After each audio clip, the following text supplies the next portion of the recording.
Let's do a preview of one of each type of problem and you're on your own.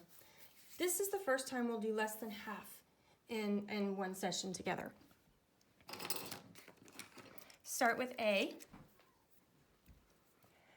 The goal, remember, is always to get the variable term by itself.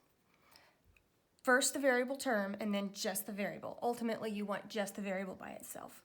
Here we're subtracting 8 from the variable term, so we'll do the opposite, which is to add 8 to both sides, which gives us 3x equals 6.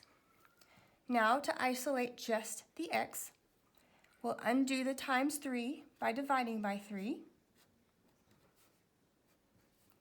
When we do that, we're left with 2. Down to B, this is one where we have the grouping in the parentheses. Our goal is to get rid of the times 2. So what we'll do, of course, is the opposite. The opposite of times 2 is divide by 2. This is an unusual type of problem. So when we divide by 2, that cancels out, and we're left with just the x minus 4 equals 6 divided by 2 is 3. Now, one more step to isolate the variable. The opposite of minus 4 is plus 4. We'll add 4 to both sides. That cancels out. X equals 7. Last one together.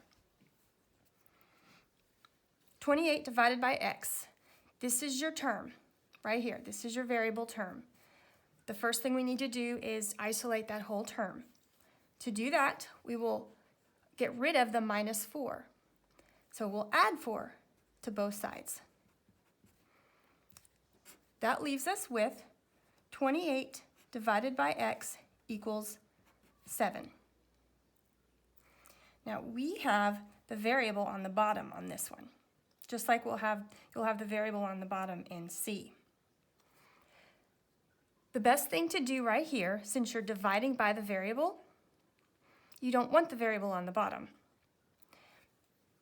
And what you can do is multiply both sides by the variable. When you do that, you no longer have a fraction. You're left with 28 over here and 7 times x over here. So basically, when you do that, you end up moving the variable to the opposite side. But then you can solve it. If you have 7x equals 28, we'll undo the times 7 by dividing by 7.